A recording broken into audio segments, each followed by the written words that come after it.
This is a presentation of Northeast Streaming Sports. He was a Giant, and he was a Cowboy. Now these two former rivals have joined forces to bring you the most insightful, perceptive, and controversial sports talk podcast in America. Former Dallas Cowboys defensive end Jim Jeffcoat locks horns with former New York Giants wide receiver Byron Williams. And now, here's Byron Williams and Jim Jeffcoat.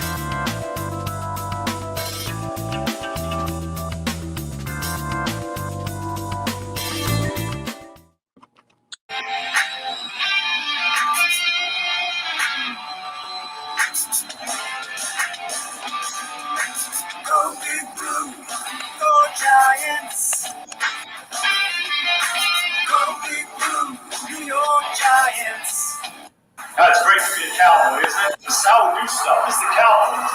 We're trying to do something. Really, it's time to leave the football team. It's time. It's your time. It's our time right now. It's our time right now. It's our time right now.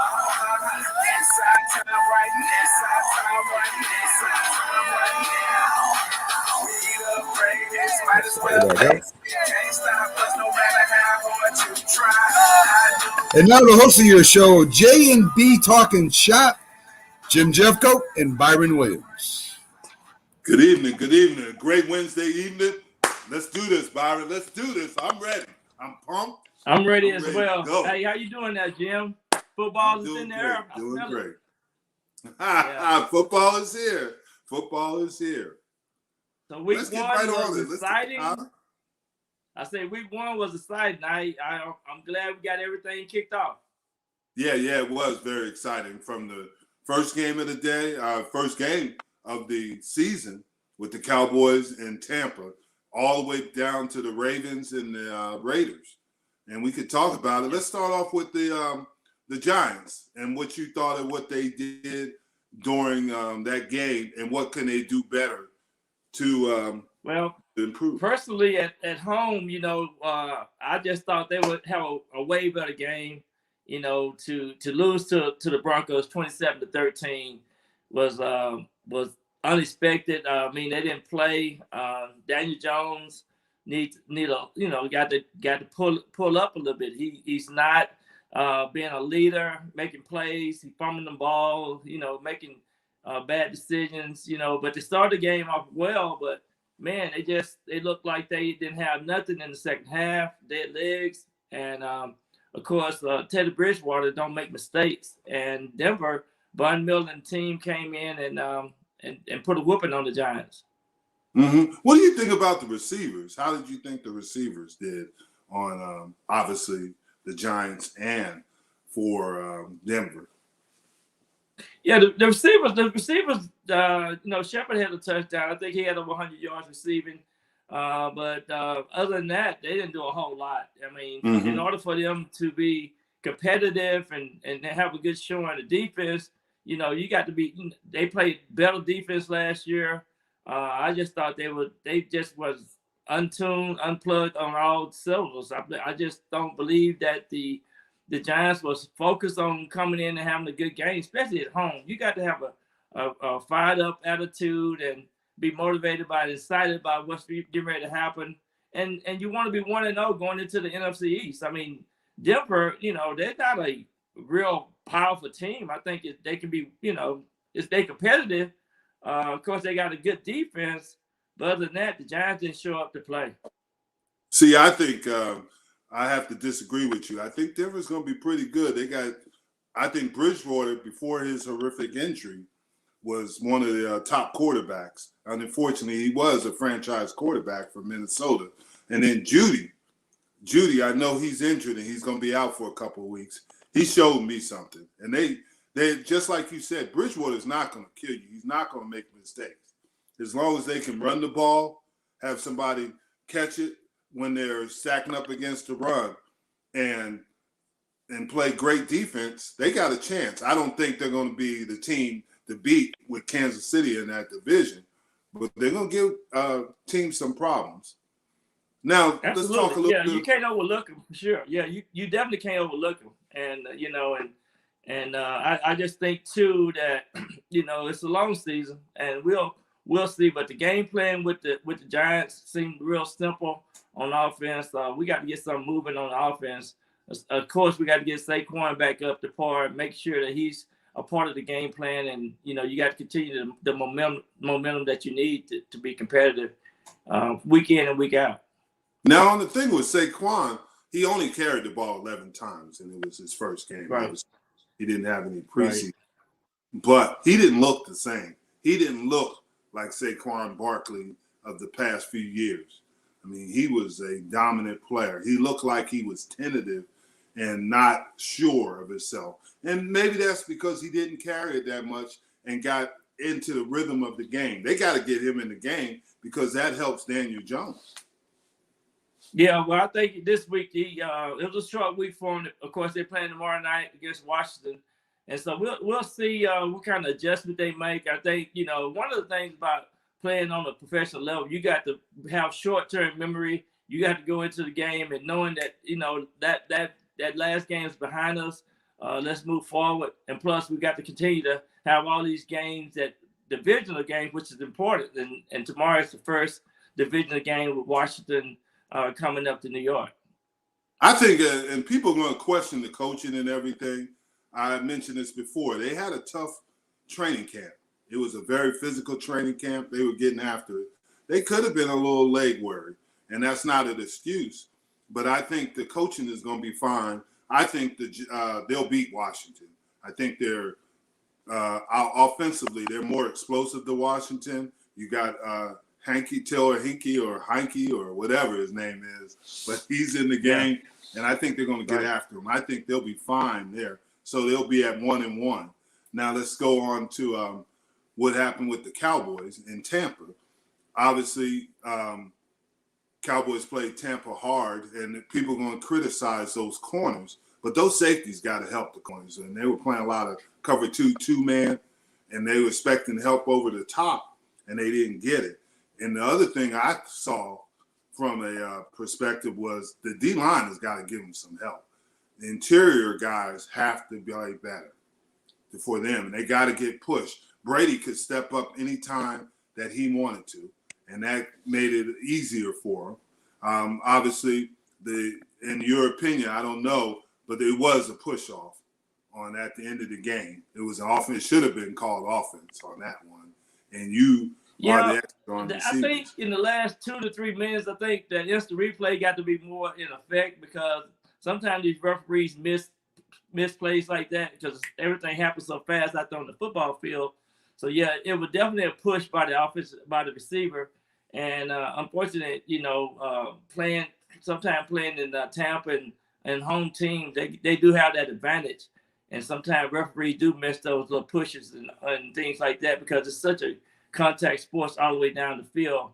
But, that's Tom Brady, though. He can pinpoint that football. Yeah. And his accuracy is just unbelievable. So, I mean, he still got it. I mean, he releasing that ball 2.5 seconds. And it's hard on the defense, especially when you don't have no pressure in his face and he don't have to look over nobody. So exactly, you got to come up with a rush scheme and make sure that you can get to him in some way, or even make him throw the ball and miss his timing up, because right now everything's on timing with him. He's pinpointing it, and man, they are well-oiled machine. Yeah, I tell you what I noticed, and you can correct me if I'm wrong on this, is the receivers. You got Goodwin, you got Brown, and you got Evans for Tampa, and then you have for obviously for the Cowboys, you have Cooper, you have Lamb, and Gallup. Gallup is going to be out for 4 to 5 weeks. I think that's going to hurt him personally, but I thought that was the key in the game. Those receivers were playing well on both sides. And you can go a little bit more in depth on that, obviously, because that's the position you played in there. But I thought both teams' receivers were making plays. I thought the biggest difference in both teams was that during Gronk. Oh, no doubt. Those receivers out, Gronk made them pay. When they tried to made them pay. Yeah. He made him pay, and he was real aggressive. I mean, one time he was blocking, then he released late, and then when he Dallas all off the through that time, I mean, the defensive back just can't even get one man ain't gonna tackle him no way. But he had an amazing game, you know, and of course, one of the things with Dallas, you know, throwing the ball 52 times the first game, you know, Zeke, I think he had 11 rushing for 33 yards. I think that's one of the things they got to really remind themselves of. But I think too, going into this game, they gave Tampa Bay defense a lot of credit with their interior linemen on the defensive side. They didn't try to run a draw play or a screen play or nothing like that.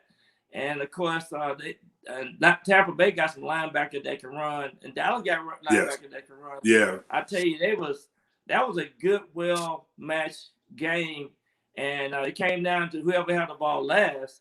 And of course, Tampa Bay pulled it out, but. Man, it was exciting. I think Dallas surprised a lot of people around the country on how well and what they can do, especially when Dak is healthy and well and on the same page. But the key to Dallas, and you made a good point, if Elliott doesn't get on track, Dallas is really going to struggle. And the reason is because that puts too much pressure on Dak, and it puts more pressure on that defense. If they can control the ball and limit the series of the other team's offense, then they got a chance to be successful. I think they'll be fine. But Zeke's got to get on there. Whatever is going on, I don't think it was Zeke. I think it's more of the offensive line. They got to block, and they got to knock people off the ball and get Zeke going. Yeah. And they got Zach Morton. Yeah, they got Zach Morton coming back this week. So yes, they have, but they lost Collins. They lost Collins. So that's a big loss there. And then they have some issues obviously on defense. Randy Gregory is in COVID protocol, and DeMarcus Lawrence broke his foot in practice today. They must have been going at it because Leon Lett, who's the D-line coach, he gets hurt and they have to cart him off. What kind of practices are they having over there? I was going to ask you about Leon Lett, man. Leon Lett is your old buddy, and I was saying, man, how did Leon Lett get hurt in practice? Man, they must have been going full force today. I don't know.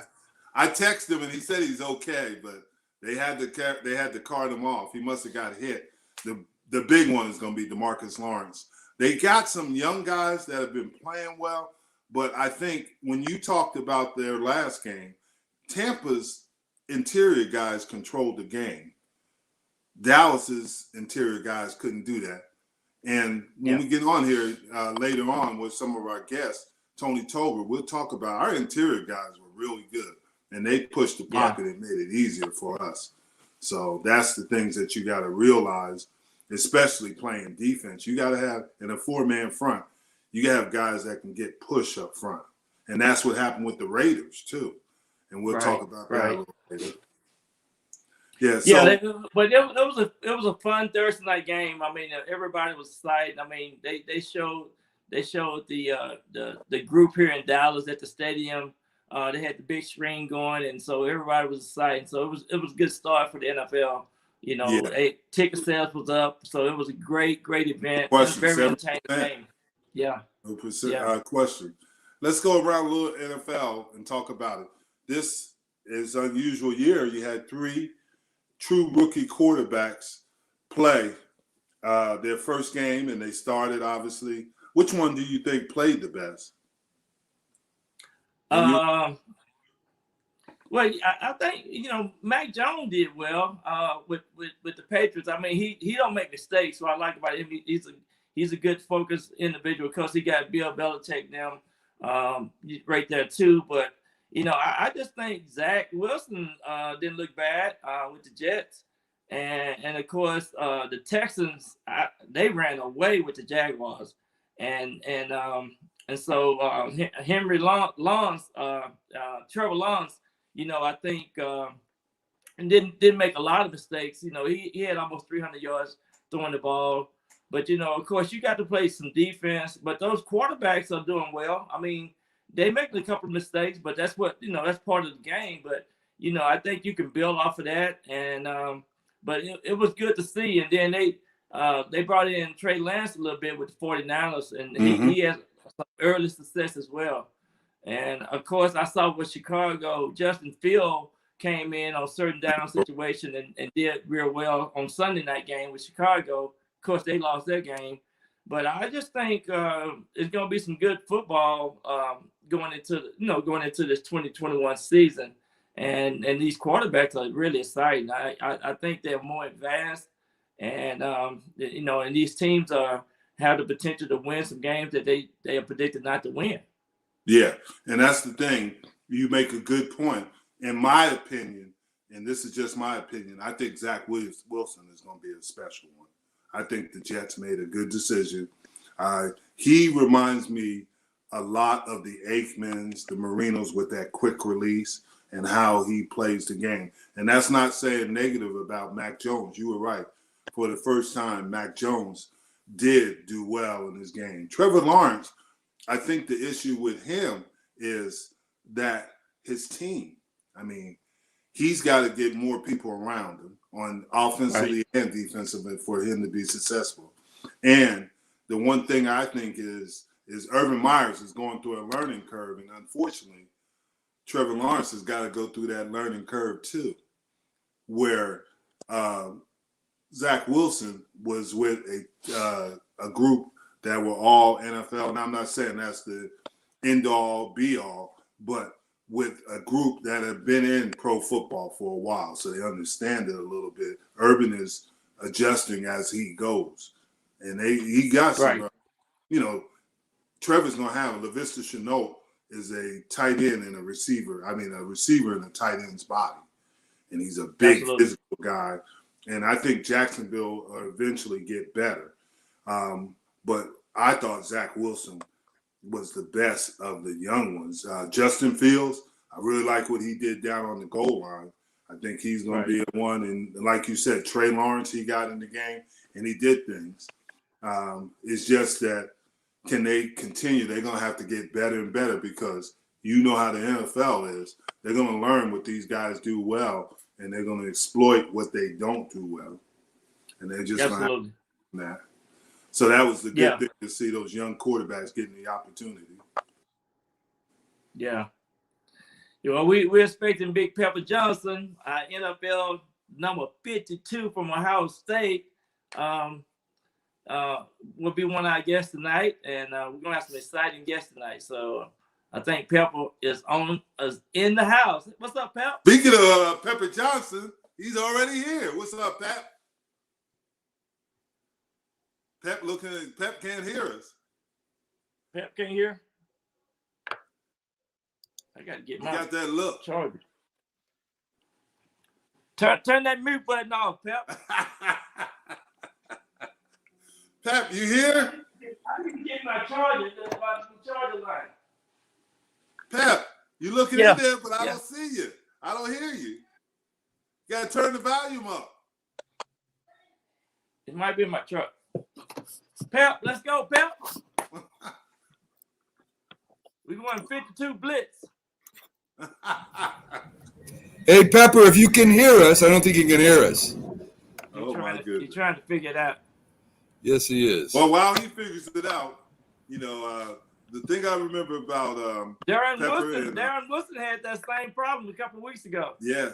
What's out of my truck? Yeah, he did. Yeah, you got to have speakers there. To definitely hear us. Pep is coaching down at IMG Academy down in Florida right now. Yeah, so, I like his background he got. Yeah, he's done it. He was out in the XFL in LA, and I was obviously in Dallas at that time, coaching against him. Yeah, Pep. Yeah, you guys stay busy coaching and connecting the kids and everything else. Yeah, I saw he was down at IMG. Yeah, that's fun. It's probably fun because you're getting the quality kids. Obviously, IMG Academy is a private school, and I want to say either Sarasota down there. So, okay. Well, Pepper's figuring out his things.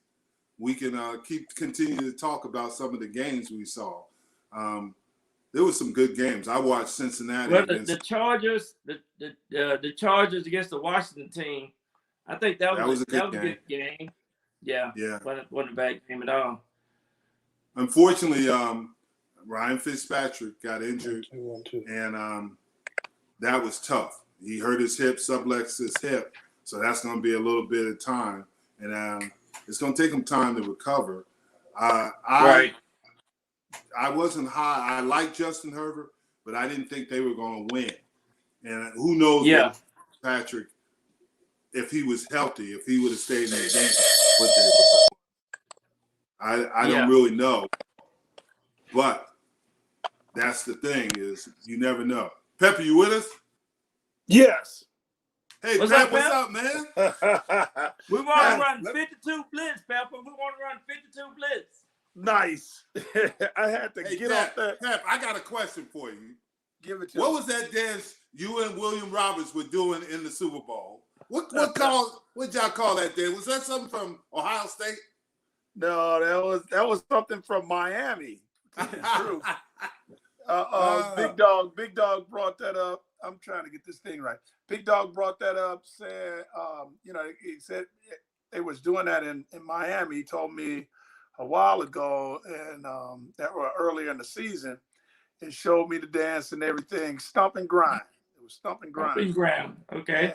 And I was like, man, if we made it to the bowl, I'm going to do the stomp and grind. And sure enough, well, matter of fact, before then, I gave a little sneak preview. At San Francisco, I got an interception. And I did a little bit over on the side, but Harry Carson grabbed me and snatched me up real quick. Wouldn't allow me to dance because, Parcells had a rule. No celebrating until confetti. To the end of the game. Huh? Yeah, no, to confetti. He was like, confetti. Parcells didn't play. He was like, if you don't see confetti, then there's no time to celebrate. There's nothing to be celebrating about. So. Right. How you guys doing, man? This is Doing great. good. Hello. Doing good. Now you're down at IMG Academy, head coach. Yes, sir. Head coach. Yes, How sir. you like it down? Is it in Sarasota or is it Boca? It's not Boca Raton. No. Well, I live in Sarasota, but it's in Bradenton. It's in Bradenton. Yeah, maybe a little over half an hour away from me. But but it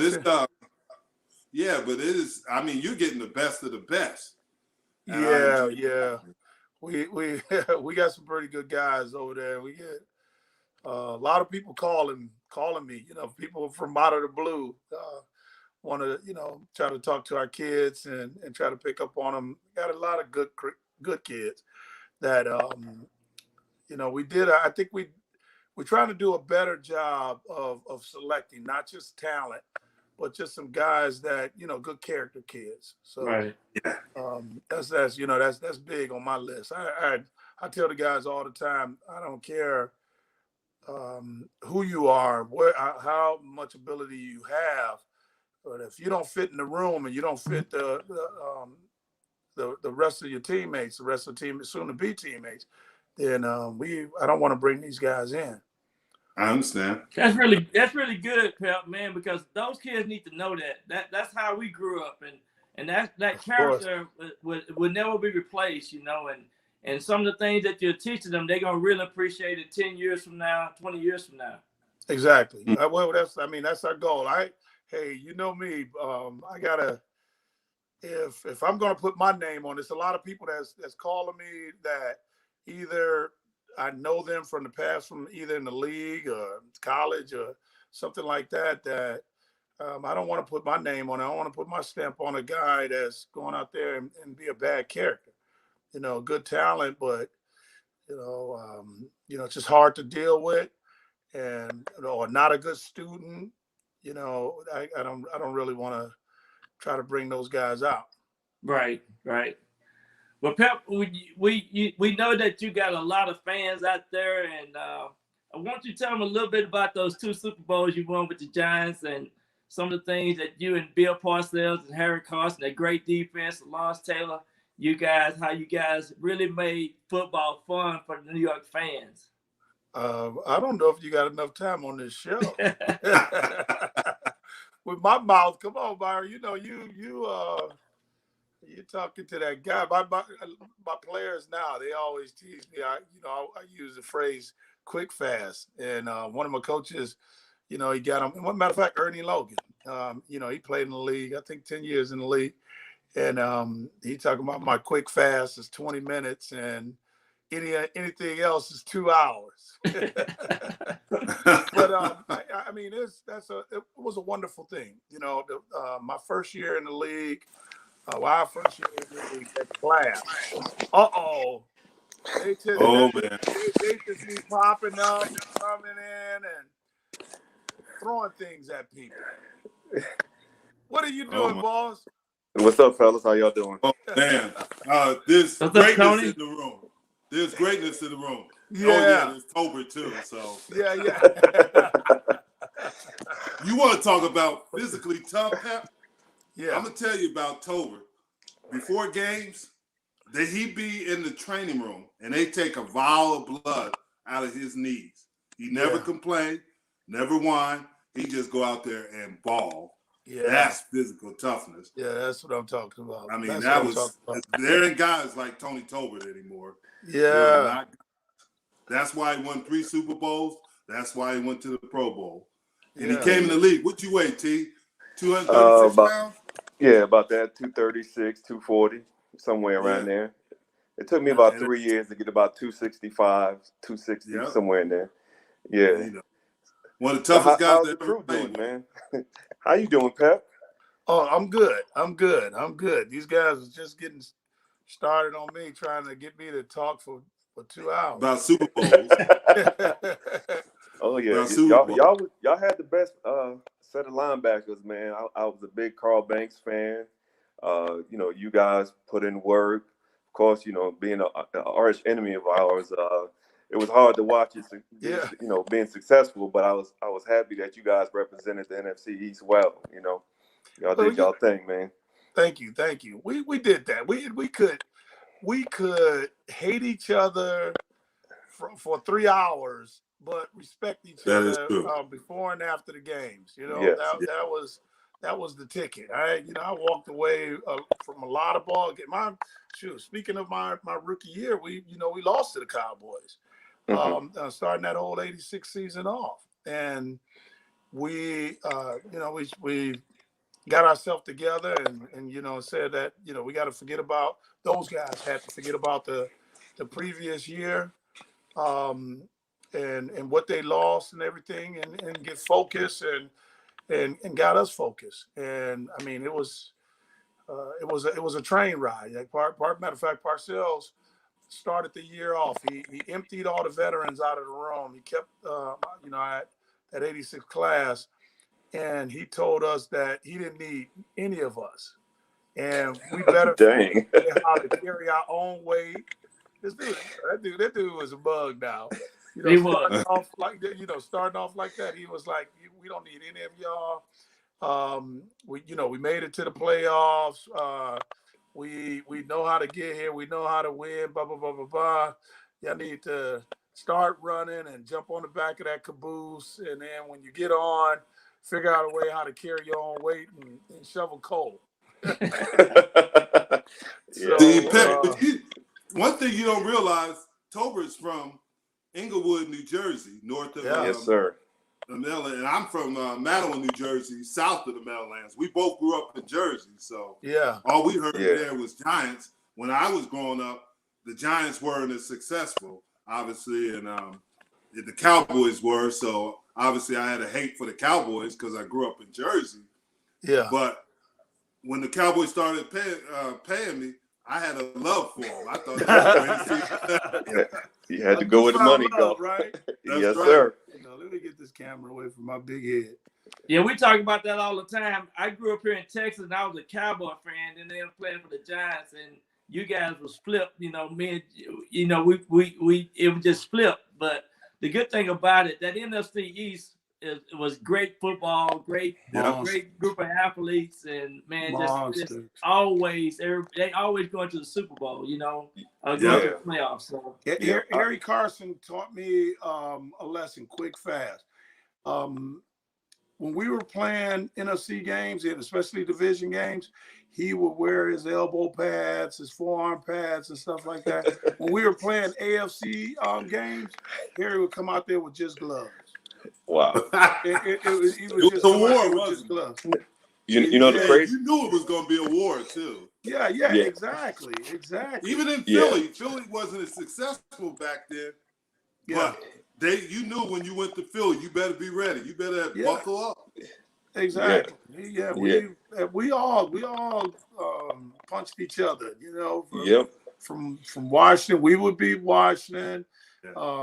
Philly was beating us. Washington was beating Philly. You guys was taking your turns on, you know, whatever year you just decided to kick somebody in the face. And then the Cardinals. Oh yeah. Well, the Cardinals would sneak a victory in, and then with all the non-divisional games, they would sweep them. Oh yeah. You know, the thing too about the Cardinals, people didn't understand. If you take the Cardinals and put them in any other division, they probably would have won that division. That's what being I'm saying. honest, they were no tough, doubt. especially out in that desert, boy. Yeah. It was rough. Well, let me age myself a little bit. I played against the Cardinals at the first couple of years, and they were still Busch in St. Stadium. Louis. They were still in St. Busch Stadium. Yeah, exactly. Remember that? Tolbert don't know about it. He's too young to understand that. Yeah. Yeah, he's a baby. Hey, what are you doing? They blank it out. He just saw that back then it was VHS tapes. That's when he saw them 9mm tapes. He don't even know what they are. And Tony having them blackouts over there in South Lake. That's what happened. But it was. No, go ahead. I'm sorry. No, all I was going to say was it was so competitive in that division back then, the NFC East, with the teams that you had. I mean, we had some really physical teams, and whoever won the division had a good chance, obviously, to go to the Super Bowls. The Cowboys came later, but you're right. You had Washington, you had you guys, the Giants. Philadelphia, they had Reggie White and Jerome Brown and Clyde Simmons, Mike Pitts. That defensive line, man, was incredible. I hate when Buddy messed around and went over to Houston and made a statement and said that was the best defensive line he ever coached. I was like, dude, how can you say that? There's no defensive line was in Philly. Exactly. I mean, I like those guys over there, but man. Dudes, it wasn't even close. Philadelphia was some animals, and then you know what? With like those Keith Byers, my roommate, right? And you know, he would do my football camp. I would go to Dayton, Ohio, and do his football camp, right? And he would have all those Philadelphia Eagles out there. And like I said, we all, you know, in the division, you had that love hate. You know, for 3 hours you hate each other, and then everything else it was love. And I got too close to those guys, you know, going to the camp. Reggie would do this routine that I wish we had camera phones then, because I would still have this video where like say Reggie and Keith Jackson would get to act like they wrestling, like they was the WWF or something like that, right? And Reggie had some name. I don't know what their names was because I was too busy, like a little 3-year-old kid, watching these guys do wrestling stunts, right? So Reggie picks Keith up over his head, lifts him up over his head, and then he fake drops him on his knee. And when Keith drops on the ground, Reggie jumps on him and he wants to count, right? And when he's and somebody just, you know, Wes Hopkins probably drop on the ground and he started counting them out. And then here come Byron Evans, here come Jerome Brown. They all would start jumping. They made a big pile on Reggie, right? Which Keith is still up on the bottom of all that, right? And now Reggie propped his elbow so he wasn't totally squashing him, but I'm telling you, these guys, it's television. It was like television. Wow. Reggie came up like he was the Hulk or something, and they all jumped off of him, like you know, like Reggie. like Reggie Howard, you know, he just came up out of a hole. And everybody jumped up off of him. And I'm sitting over there like, wow, I wanted to clap. I was laughing. It was a talent. And they did it a couple of times. And they did it, you know, like in between Keith's camps. And I was like, these dudes. But that was teammates. I'm quite sure you guys had y'all same stuff. I was about to tell you about ours was a little bit different. Yeah. Tolbert and Charles Haley would try to double team. And they tried to whatever. That's why true. They got broken up. They tried to mess with me. I broke them both. There it is. I broke them both. Bandigo really got it all anyway. Oh yeah. Charles. You know, we came out together. I love that dude, man. That dude, yeah. Bandigo. He wouldn't let me call him Haley. Oh no, he thought he was too. He really did. He said he's a Mandingo warrior with him. Oh yeah. Mandingo warrior. Sweeps and helmet. Yeah, see what I like about that room, we were pretty competitive, and we didn't allow anything to go by. And if you had a problem with another guy in the room, during our individuals, we would set it off. Yeah, and our individuals were tougher than the game. Oh, they were tough. And we would just get over there and just you'll make it through the game. Beat the hell out of each other. Wow. Just for the sake of competitiveness. And then like when we get in, you know, even when we watch film, we were always competitive. Like you're loafing, you're getting your butt kicked, and guys would call you out and during practice. Yeah. And then it was funny because guys would come from other teams and they're like, y'all practice like this all the time. Exactly. They weren't ready for it. They weren't ready for it. Yeah. And us coming out of practice, the games were a lot easier because of the way we competed during the week. Oh yeah. Yeah. It was no 2s versus 1s. It was 1s versus 1s. 1 versus 1. Everything. Yeah. You should have seen us with they talk about the Great Wall. We made them the Great Wall, trust me. Oh, yeah. We went after them.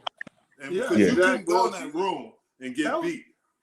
Exactly. That was the thing. I mean, you know, the same thing was going on in our locker room, in our deal. It was we didn't beat up each other. But pretty much so, like, you know, I mean, Harry pretty much ran everything. You know, when I first came up in there. Harry and George, they wouldn't let they wouldn't allow any newspapers in the locker room. Everybody just expected them. He was like, it was like, why read that? But meanwhile, I found out later that they was reading the damn newspapers. But they wouldn't allow us to read the newspapers. But no, but it was, I mean, that was our attitude. We practiced hard. We had on pads every day in the two-a-days, the all-a-days. That's pretty much what I called it. The all-a-days, we went at it. But, you know, after practice was over with, you know, go have a beer or some mess like that. And, you know, it wasn't no pouting and looking at a guy, you know, with a crooked face or anything like that. No, man, because, you know, there's a couple of guys that I'm still looking for them today. Well, I should be looking for them today. Excuse me for a second. I got a question. So when did Carson and Banks and Taylor accept you? When did you knew you was there with them guys and earn their respect? Well, they never called me by my. Well, Banks couldn't really help it because you know, Carl and I knew each other. Well, I was in high school when he was at Michigan State. Okay. But Harry and LT managed to go the whole season without ever saying Pepper.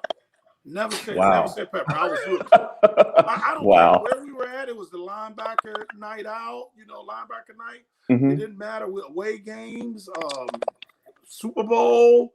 It didn't matter. I was always Rook. Okay. Hey, Rook, what you doing, Rook? And and until really that next year, and you know, we went the strike and everything. It kind of, you know, brought, you know, a different type of closeness to everybody, you know, when guys walking, you know, not crossing the line at that given time, because everybody was, you know, the media was talking about everybody that was losing a lot of money, but those guys was in the league. And that was 87. That was in 1987. 87. Okay. Yeah. So, but that was my second year in the league. So, with $150,000 signing bonus or some mess like that. Wow. Those little contracts that we had. Yeah. And the first thing I did was like, well, I'm gonna get away. Let me get away, get out of Jersey. I don't want to see any scabs or anything like that.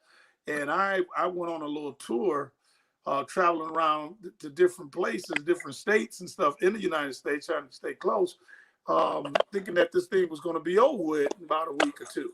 Right? Boy looked at his bank account again, started running out of money. And meanwhile, LT is telling me he's playing in a golf tournament for 40 grand.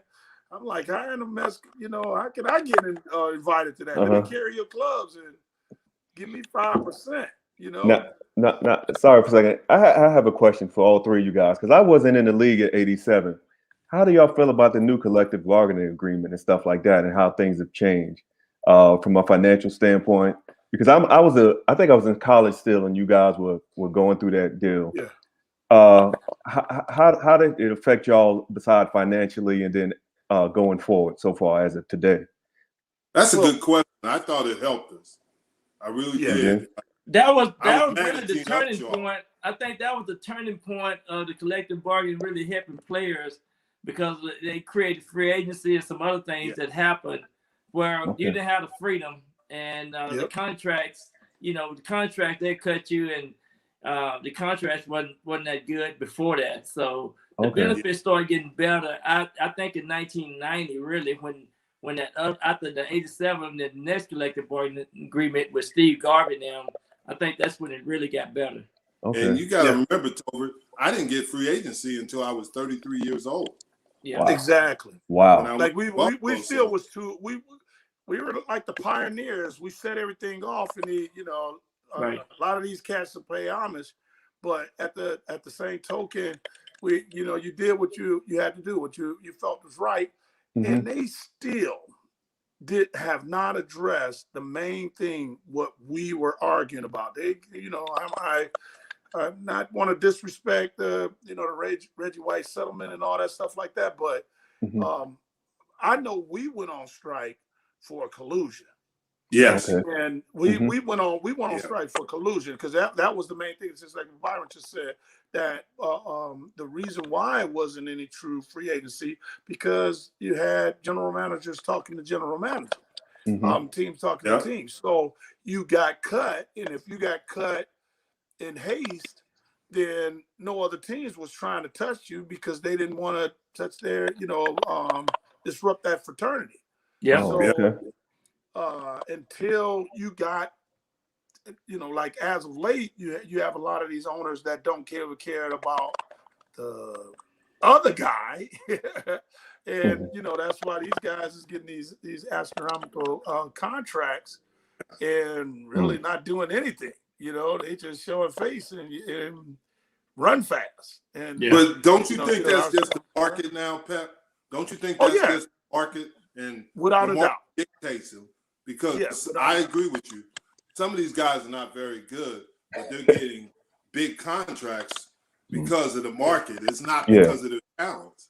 Yeah, exactly. Yeah, you can just pub them. You can, and that's why I tell a lot of these young kids, hey man, just because they're not paying you because of your talent. These guys are doing some investigations on some players. Why, just think about it. If I was, I had $1 million over in some trust, or I'm getting ready to invest into something, I'm gonna cross all my T's and dot all my I's. And come on, they're bringing you out and get ready to give you $10 million or $40 million. How hard is it for them to hire a private investigator to follow you and see what type of person you really are?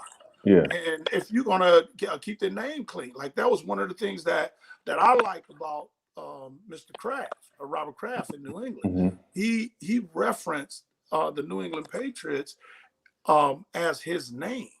He was like, don't ruin my name. Don't go out there and do anything to ruin my name. Now, meanwhile, he was saying stuff like that. I was like, well, if Yeah. I was sitting down Yeah. there, my mother is the most important person to me, and I'm not going to embarrass her. So Yeah. you all right, Mr. Crab? You don't have to worry about me embarrassing you. Now I had another question. Out of all four of us, would you take the money or the rings? If you had to choose between one of the two, the rings, I'll do the same thing. The I rings. do the same thing. I take What the about you, rings. B? Yeah. The rings too?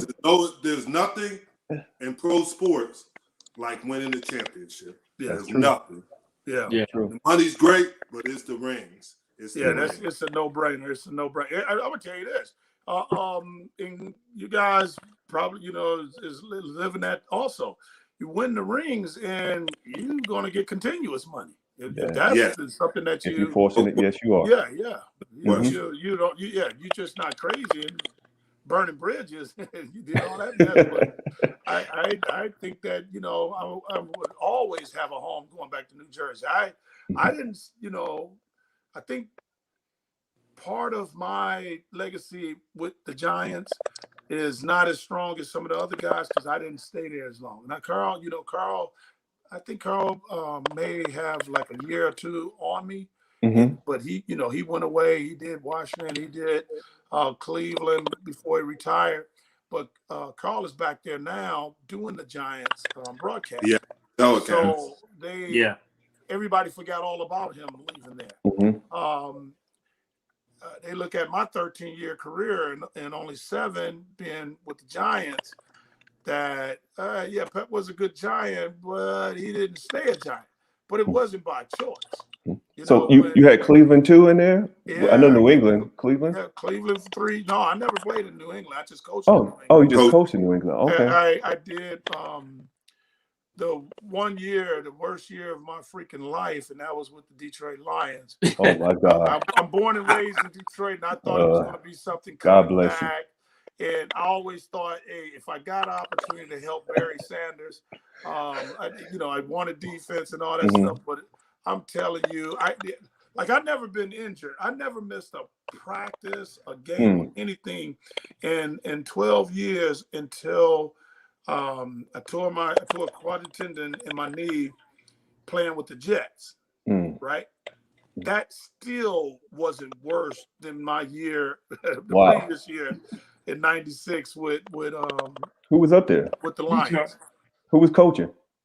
Wayne. Fine. Fine. Okay. Well, and you know what? I shouldn't say it disrespectfully like that. Yeah. Because Wayne actually knows football. Yeah. Wayne just didn't care.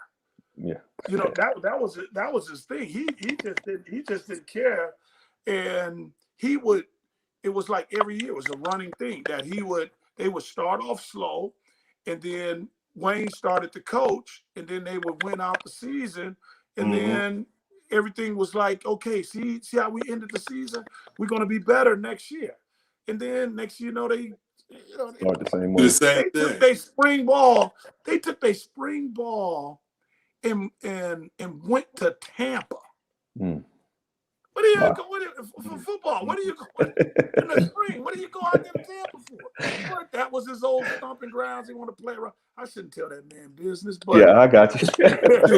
My worst time in my whole football career, Pepper, was trying to tackle Barry Sanders. Yeah, right.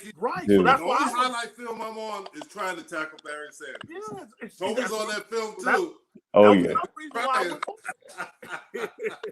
Yeah, he made life rough for us, boy. A couple times. He took it personal against us. Yeah, well, you know what? Yes and no. Barry took everybody to say. He looked at everybody to say it was personal. He just wanted to run, man. And I'm telling you, I go over there, and I'm sitting in my locker one day, right?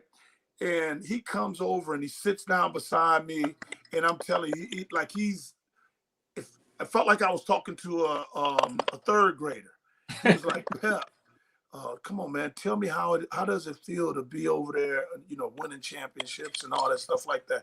And I was like, part of me was, man, this is reason why I came over here. But I'm thinking I'm like Superman, like I can do it all by myself. And we had a awesome team. We had names.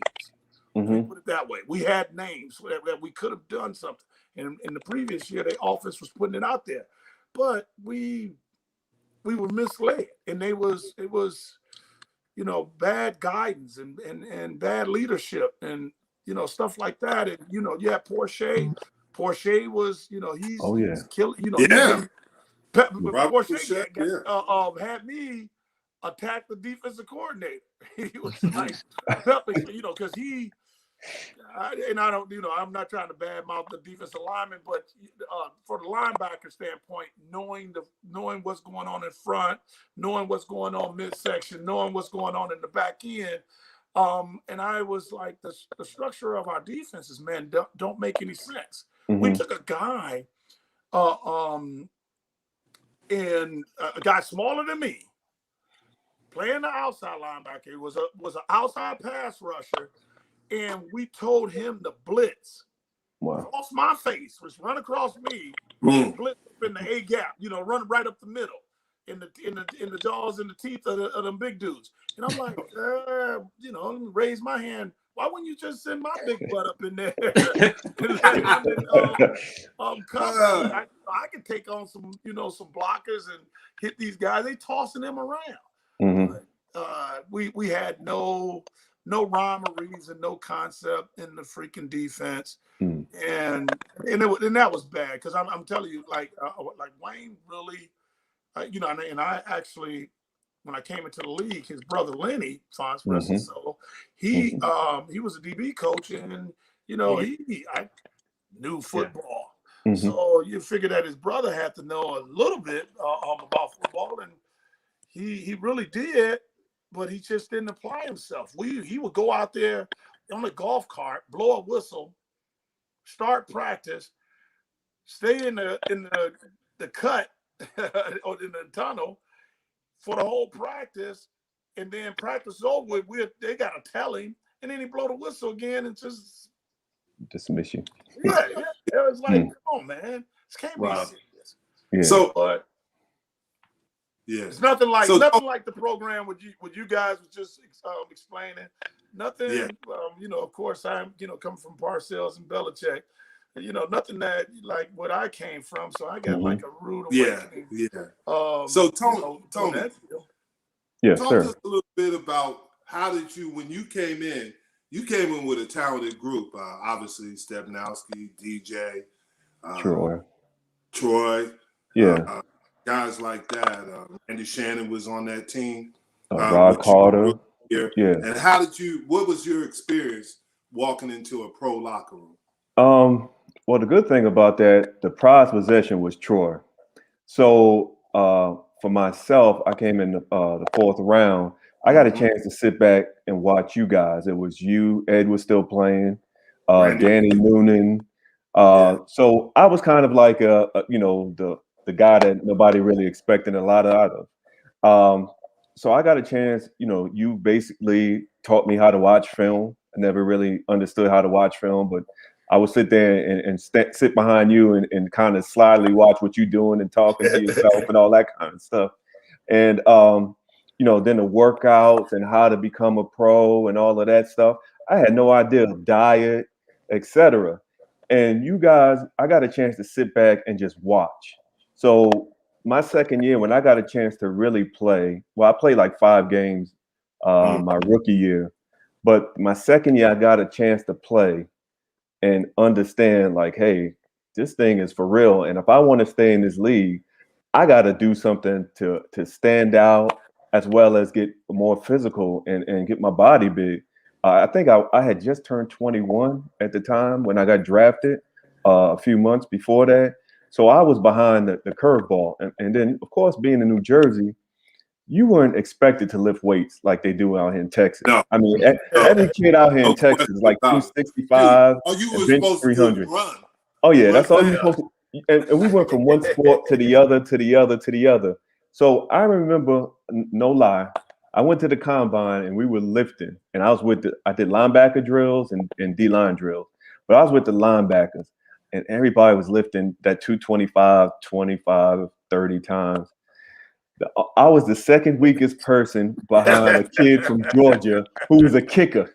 He was a kicker linebacker. And I was thinking to myself, like, I got a lot of work to do. How many reps did you get, Tony? How many reps? I got about 12, and I about damn near. I got 18. Well, there you go. You beat me too, Byron. I only had 15. Look, it was rough. I can run. I'm telling you. Jersey. Yeah. But, you know, so I got a great chance to sit and develop. And then when I got a chance to play, I'm like, you know what? I can run. The one thing I'm not going to do, they're going to get on film and say you can't run or have effort. That was the biggest thing. The technique part would come at some point, but the effort was not going to be something you questioned me about. And so I was yes. All I was going to say, do you think it was an advantage being around? It was for me, because what I did with you, Ed Jones did with me. But having Ed Jones around was an advantage. Too tall, because he knew everything about it. I remember watching Big Ed pass rush, and Big Ed had the longest damn arms I've ever seen. And Big Ed could swim you and damn near pull your jock up. Yeah. And I'm literally, that dude had the longest arms and was so fundamentally sound that it was ridiculous. Even, I think it was 12, 13 years in the league when I was there, something like my first year. And he was still sound and making plays. And so, you know, like I said, I got a chance to watch y'all and everybody within the division. And then the last thing to that, I remember the first time I got a chance to see somebody go to the playoffs. Matter of fact, it was our last game of the year, and the Giants were going to the playoff. And Dean Hamill, who was there at the time, coming from Washington, I was like, damn, they coming off the ball pretty damn hard. He was like, you'll see at some point, they're just getting themselves ready for playoffs. And I didn't understand that. I didn't realize the intensity, what it took to get into the playoffs and then let alone play.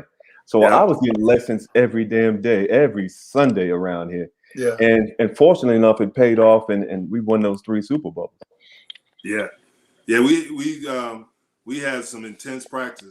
Byron, we were the only team when in 1989 we were we were going full gear on Tuesdays. Wow. Middle drill. We even had middle drill. Go get it. Middle drill. Wow. Tackle in the middle drill. But why y'all was going in on Tuesday?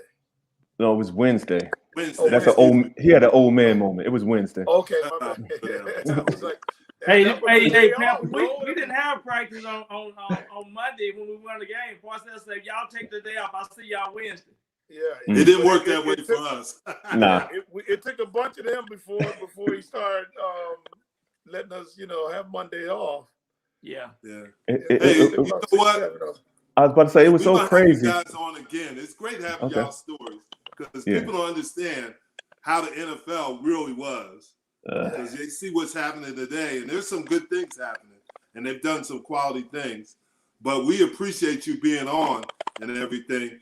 And this is great because now they understand how the personalities and develop and things like that. But we're going to have you guys back again, okay? All right. Yeah. Good seeing you guys. Brother Appreciate Pep, appreciate you. Much love, brother. Yeah, thank you. Good luck down there at the academy.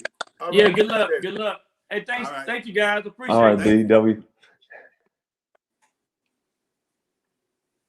Hey, Byron, we're in that 2-minute warning. You know how that goes. But great show having Pepper and Tony. And it's good having these guys on that, they understand what it took to be successful in the game. And we also understand that. Yeah, they really give good insight and locker room feeling, behind the scene things that the average people don't hear and know. And the good thing about what we're doing is up close and it's real live. So it's good to hear these stories. It's really good to hear them. Yeah. Because a lot of people will never hear these stories and understand what it was really like in those locker rooms. Absolutely. And the jokes and the things that happen in the film room. Yeah. And the tackling and and the personalities that you had to deal with. Yeah, Reggie White, the things that he did with the Eagles and just that NFC East division was just a terror back in the day. And that's why it was so good, the NFC East. We were lucky to have that opportunity to play in that era. And Absolutely. Hope everybody comes back next week. We're getting close to that 2 minute going, but hey, come back and see you next week. Well, the Giants got a big game tomorrow with the Washington team, so we're looking for some great football this weekend. Yeah, the Giants should be all right.